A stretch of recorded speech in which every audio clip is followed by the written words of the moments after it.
Good morning and happy Friday. It's Michelle, your ELA TOSA. I'm not turning on my webcam today because I had a webinar at 7 a.m. and you don't want to see what this looks like. But I did want to touch base with you to share some other things that might make your life a little bit easier, a little bit simpler. Last week I had talked about how you don't have to feel like you have to stick with the UPOs or the units or the assessments or even the standards.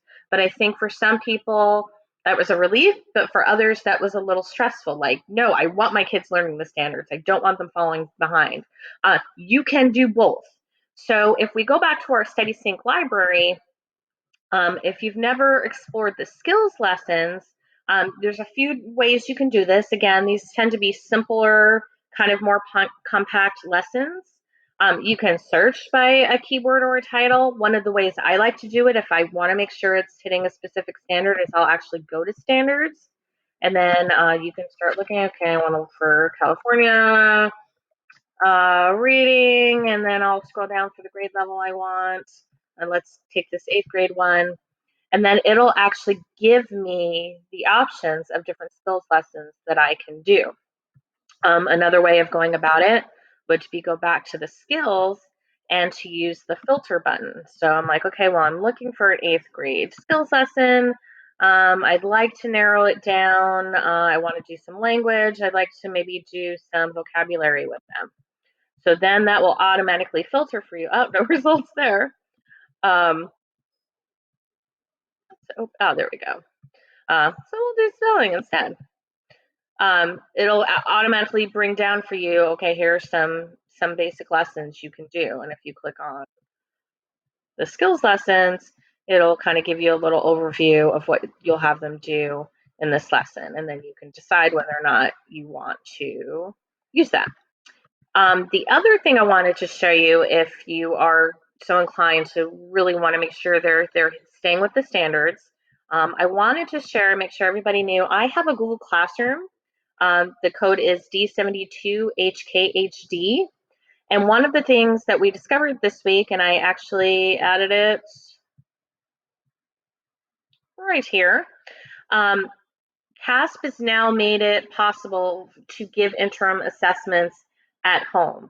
So the big difference is going to be you would still administer it the way you would as a teacher by going to the dashboard, picking the assessment that you want. Then it would generate that code, as we all know. And if we don't, it's okay. I've got steps for that too.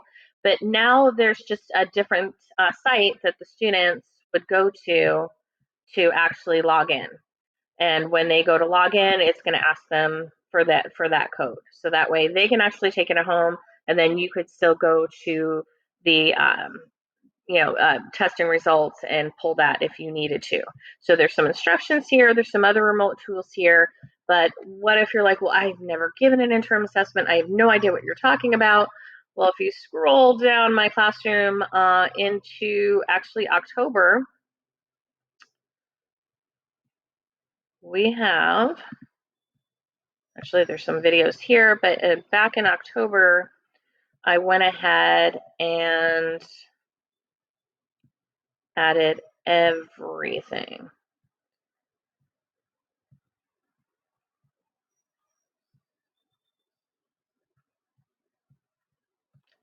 I think I may have passed it up again.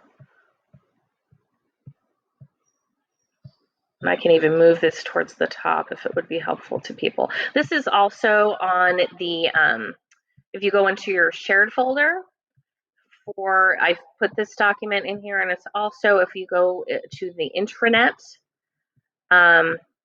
that's available for you as well.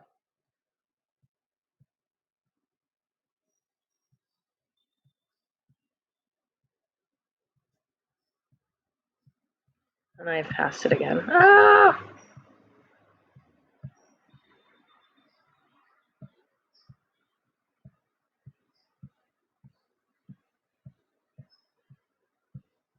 Here it is. Everything you need having to do with CAASPP.